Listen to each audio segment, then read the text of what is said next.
Hello and welcome back to the Life Members podcast. There's definitely been a lot of activity, maybe not with watch releases, but there's definitely been a lot of, let's say, acquisitions or individuals taking stakes in companies that have happened over the last year.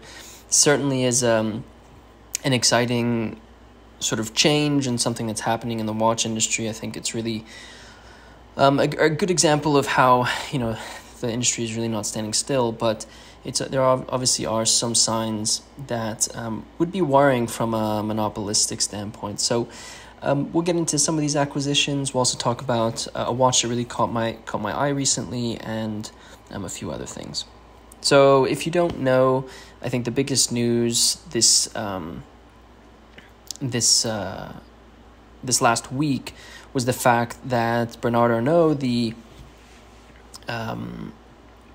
majority shareholder and CEO of LVMH, took a private stake in the rival company Richemond.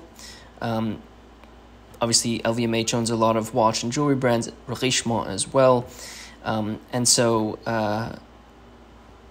it was quite a bit of news. Or at least I should say it was some news that was released that would be quite an interesting piece of information. I don't think the Arnault family has confirmed this private stake in Richemond, but it did make the share price of Richemond jump about 2.6% on the news. Now, a lot of people are saying, maybe Bernard Arnault is trying to move into Richemond, or, does this mean that there's going to be some sort of move to try and combine these two powerhouses in the watch and jewelry industry? Let's be real. Any type of merger between these two institutions would set off so many monopolistic red flags. These companies are massive, and the fact that both of them would be combined would basically account for the majority of the jewelry and watch market. So and luxury market for that, and so I really highly doubt that would end up happening. But it is an interesting piece of information. I think really if this is true, what it really is just a way for Bernard Arnault to have access to information about the company, and also the Richemond Group has some incredibly successful brands, Cartier being one of them, Van Cleef & Arpels, A. Lange & Söhne, Vacheron Constantin, Montblanc, JLC, IWC. These are brands that have done really, really well. So to be honest, why not benefit from the success of some of these companies, because they truly are doing really well in the industry, and so it would make sense that the Arnault family would benefit from the success of these brands. So I think it's really a combination of information and then let's be real, a bit of a look at trying to prosper from the success of the brand. One other bit of information that for me was, I don't know, maybe not sad, but when companies do get acquired by these large conglomerates, obviously it benefits the companies exorbitantly. The individuals who own the companies and have shares in the company, are going to really benefit financially from these acquisitions, and I think that's really great, especially the amount of time and energy and stress that they've put into building their brand and making it a success.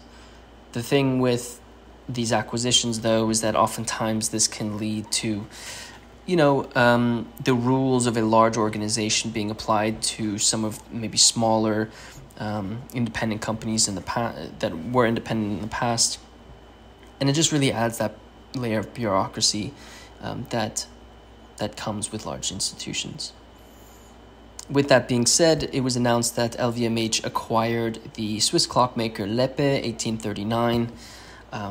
Which was founded by Augusta Lepe in 1839 and they specialize in watch components and watch boxes. They've collaborated with many brands over their years, including some of my favorite collaborations that they've done with MB&F, For example, the Starfleet Explorer is one of the ones that they've come out with. Again, this is a large bit of news that this privately held, true watch and clockmaking company, has been acquired by this conglomerate. And, sure, one can say a few things, right? You could say, great for Lepe, great for the owners and shareholders, congratulations to them. One could also say it's going to be interesting to see where this company goes, to see if they will stay true to what they have been producing in the past. And I'm sure they will, but, the freedom that they will have is obviously going to be muted. And that's just a fact of life when this type of acquisition happens. I will also just say, I think it's really cool that if you look back, let's say 15 years ago, MB&F was a huge advocate for Lepe and Kari Voutilainen and these smaller individuals who really were not getting a shot for the things that they were able to accomplish. And it's really exciting that Voutilainen has a really successful brand right now. Lepe has been seen by LVMH and obviously being acquired for the incredible pieces that they are creating. And so it's really, for me, a great example of, to be honest, creating good karma.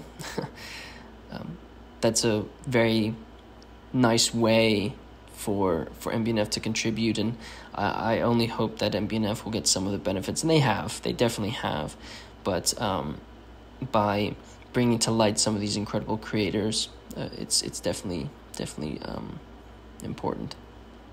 The last bit of sort of M&A activity that happened was LVMH acquired Chez L'Ami Louis, which is a Persian restaurant that I think the Arnault family has fond memories of.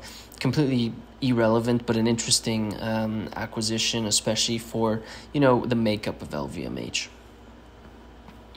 We touched on MB&F. I wanted to mention briefly that MB&F has actually released a podcast series. It's called Tales from the Tribe, where they interview owners of MB&F pieces. And each episode, essentially, Max will explore watchmaking and chat with some of the friends that are part of the brand's tribe, which are owners of the pieces. They've released 2 episodes, one with a venture capitalist and another an author and film director, which is really, really cool. I've had the opportunity. I have listened to both of them. They really are 2 incredible episodes. Of course, getting any type of content from MB&F for me is an absolute pleasure, and so I highly recommend you check out the podcast. There'll be a link in the show notes to all the things that we speak about in this podcast, but there'll be a link to Tales from the Tribe if you want to check that out. I recommend. I definitely do recommend you checking that out. All right, so it's been an interesting time of of watch releases. There hasn't been something that's really spoken to me too much. It's been difficult to find things that I'm interested in. I'm a vintage watch enthusiast. For the most part, I am interested in vintage watches. But there was a watch that was released recently from sort of the modern sector of watches that was quite cool, and it was actually from our friends at Hodinkee. It's the Karl F. Bucher Heritage World Timer Limited Edition. Initially, when I saw that they were collaborating, for me it was, here's another collaboration from Hodinkee. But quite interestingly, this watch is actually quite beautiful. It's sort of got that 1950s style with a really beautiful 39mm case, cost-certified chronometer movement, and a really nice, what I would describe as sort of sunburst blue dial with a world time complication. It also has a really, for me, a really beautiful look to it. The watch has that crown sort of setup, and it is a limited edition, as I mentioned. It's limited to just 150 pieces worldwide, and there are 50 pieces that have a unique to Hodinkee case back that's engraved, that were being sold on the Hodinkee shop. I mentioned it briefly, but of course there,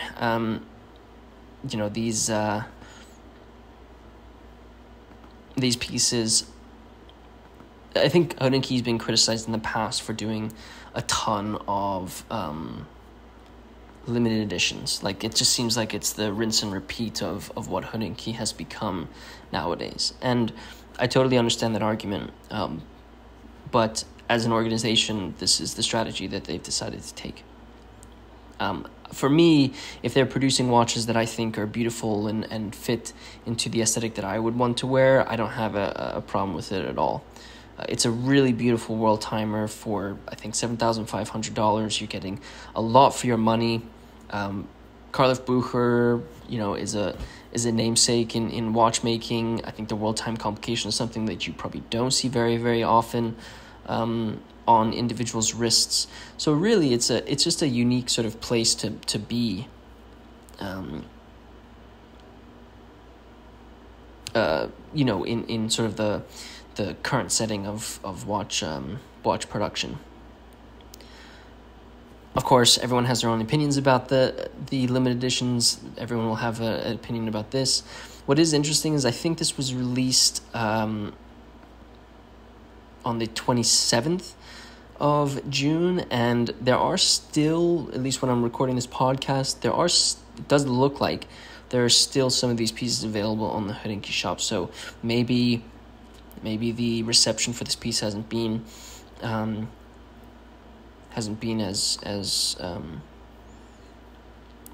rosy as maybe one would hope, but nevertheless, this is a really beautiful piece. I don't want to underscore, I want to make sure that I state that this is a really nice piece, and if you are looking for something in that under 10,000 USD mark, I think you're getting a lot here. That will about do it for this episode of Life from This podcast. A shorter episode for this week. Not too much going on. The acquisitions were quite an interesting bit of news that came out this week. So I would love to hear your thoughts on that.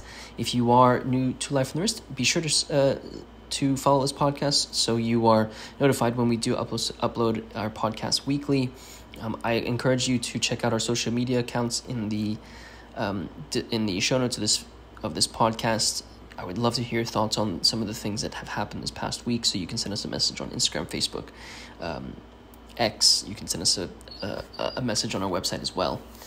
We are going to be covering a ton of really exciting pieces next episode of this podcast. We're going to talk about some of the interesting watches that we've gotten in. It's really exciting going into the summer when you're able to explore some of these pieces. So stay tuned for that. If you're following us on Instagram, you've probably seen a couple of them. So you'll hear a little bit more about them next week. If you are feeling generous and wouldn't mind rating this podcast, it really does help me out. With that said, guys, thank you so much for listening to this podcast, and until next time.